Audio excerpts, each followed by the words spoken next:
be covering knife defense in this tape.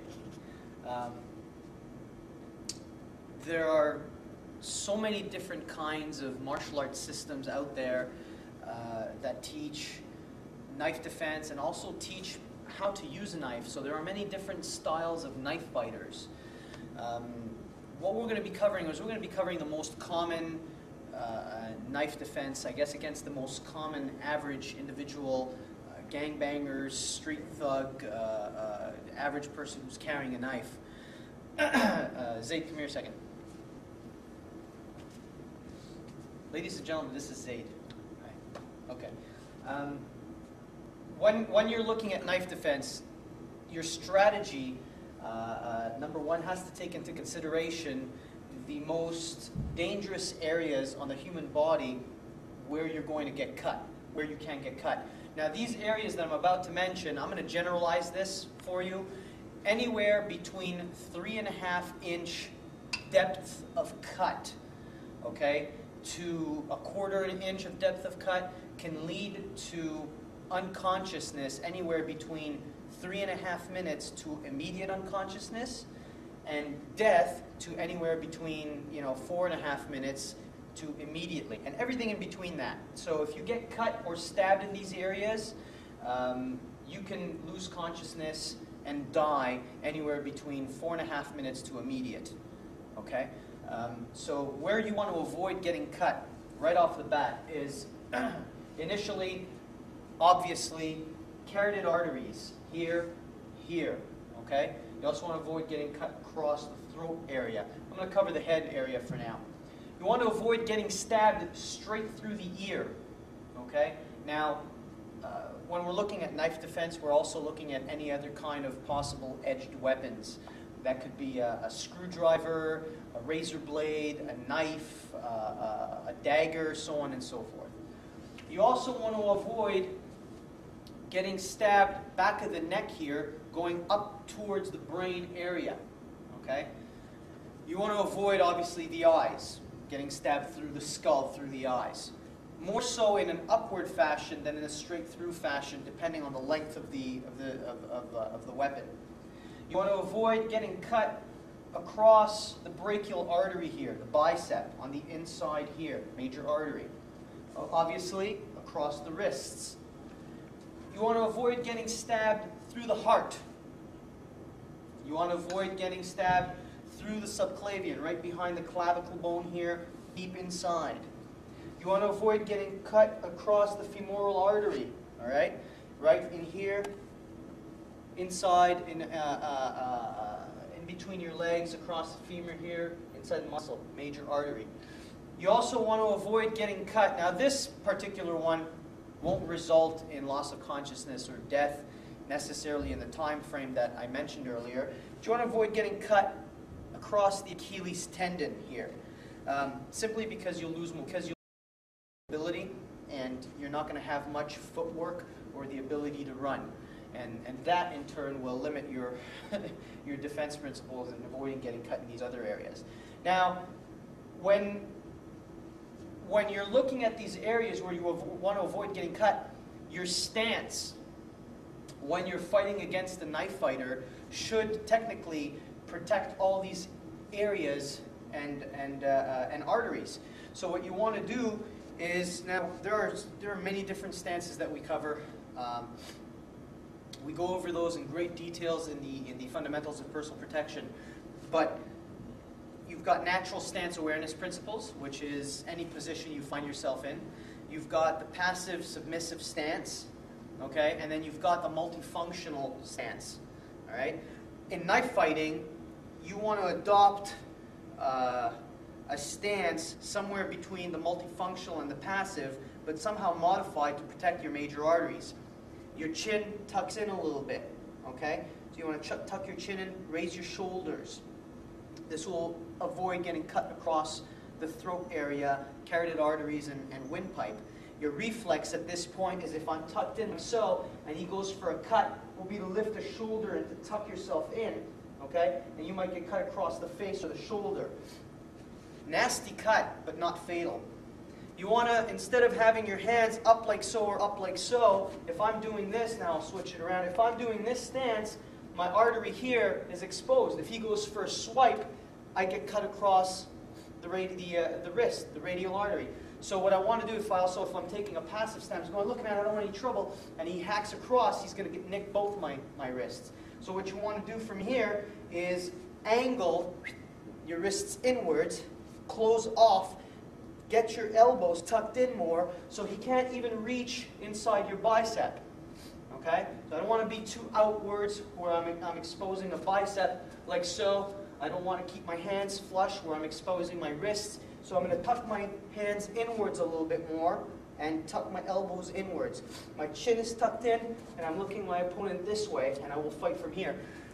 My footwork, my knees, and my legs also shift a little bit. So what I'm going to do is I'm going to close my knees inwards more, almost, but not exactly like your traditional Wing Chun stance, but just a little bit more in to protect my femoral artery. Okay? So this is the stance you want to adopt. Tucked in chin, raised up shoulders, hands are upwards. I'm facing my opponent this way now. So if he is swiping and stabbing, I'm getting cut. All that's getting cut now is meat. Okay? Meat heals. Nasty scars, like I said, but you won't die. Now, when facing a knife attack, for the most part, okay, majority of the time, the knife is used as a tool of power, as a tool of control, okay, to intimidate. The knife itself, the knife itself alone is not necessarily dangerous because, I mean, it can't do anything without the individual using it, without intent, okay, without action, intent to action. So you want to look at the individual and see what's gotten this person psychologically, what made the individual in front of you pull the knife out, and then what got him to the level at where he's going for slicing and stabbing and trying to cut you up and so on and so forth. Okay? There are many misconceptions regarding knife fighting. One of the biggest misconceptions I find, anyway, it's the most common one I personally hear, but there are others that may be more common. But one of the most common misconceptions I find is that, hold the knife, person who's leading with his knife, who's coming at you, that you can kick the knife out of his hand, okay? That you can do this and the knife will fly out, or that I'll do like a round kick and then the knife will fly out. For those of you who are fans of reality-based systems, this sounds really silly and stupid to you, and rightfully so. But for most people who, if you're being introduced to reality-based systems, this is the most ludicrous thing you can do in a knife fight. Okay? If he has a knife, now let's look at this and break this down for a minute. Step here so he can get a full angle. The distance my foot has to travel towards the knife is much greater than him just doing, let's say, this. Okay? Let's just calculate it. Logically speaking, my foot has to go from here all the way up to here to hit the knife. I would say that that's about what? Between the floor, between where I am standing, the floor, my foot to his wrist, you're looking at about 3.5 feet of distance that I have to travel, compared to his hand having to travel an inch or 3. Okay? So you're looking at 3 inches versus 4 feet. Now, the second I start to move, all he has to do is pull his hand back, and I missed. No matter how fast I'm trying to move here, all he's got to do is move. Okay? Another big danger is that if he's a half-decent fighter, he's going to hack my foot. So if I'm standing here and I start to come up, boom, he's going to go for to slice it. Okay? If I go to do this, he's going to cut my shin. Okay? Now, what we do is I'm going to explain this because I'm in pain right now. What we do is we train with wooden knives. And the reason we train with wooden knives as opposed to rubber knives is that it motivates the individual defending himself a lot more to get away and not get cut or stabbed. because getting wood in the ribs really hurts. Getting wood in the shins is really annoying. Okay, so it motivates you not to do stupid things. Whereas when you're using a rubber knife, when you're going to get in the ribs with hit in the ribs with a rubber knife, it's going to bend. Now, yes, it leaves a lot more room for injury. However, it increases pain management, stress management, and at the same time motivates you to actually not get stabbed and cut. So anyway, back to what we were saying. You don't want to get cut here. If I go to throw a round kick to try to kick the knife out and he angles off, I'm going to get cut right across the leg. If he went, he could have gone for an Achilles tendon cut. It's ludicrous. You cannot kick a knife out of a person's hand. If you find yourself in a situation where you're at this distance and the guy's got the knife, you're at kicking range, now, providing the scenario and the situation allows me to do this, I'll run. If I'm here and he's pulling a knife and I go, I'm gone. So I don't have to stand there and fight the guy or start throwing kicks or doing stuff. I have a much better chance if he's pulled his knife out and I'm forced to fight because I can't run.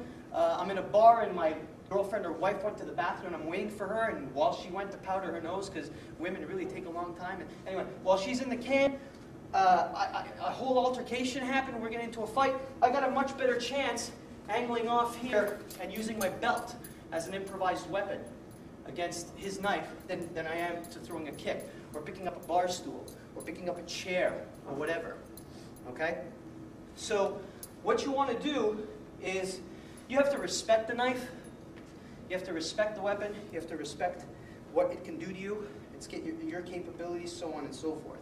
Now, most of the time, as I was saying, the knife is a tool of intimidation.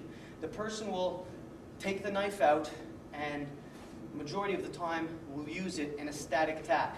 Knife at your throat. Okay? He's grabbed you, he's doing this, he's saying, give me your money.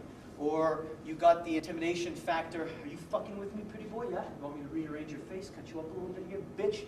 Okay? You got attacks from behind. Come on with me, follow me, don't fucking move. Kill him, hit him, whatever. Okay? At the groin area from the back. Okay? Groin area from the front. Dead center in your chest. Less common, but still one of the static attacks with a knife. So, person who's going to have it in a static fashion is going to put it in an area that should make you panic if you get cut there. Facial, so you're looking at narcissism to a certain degree. You don't want to, destroy your pretty looks. Carotid arteries, windpipe, you're going to die. Okay. Chest area, body area, you'll die. Technically speaking, no, you won't, depending on the depth of the cut and where you're getting stabbed.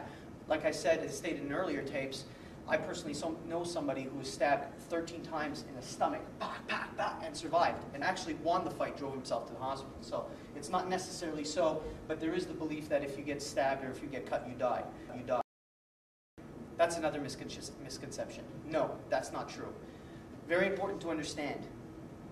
You will not die until you're dead. So you just keep on fighting. Hundreds of times when I do knife fighting seminars and so on and so forth, or classes, I see two students going at it, and the second one guy got cut, it's like he quits and gives up.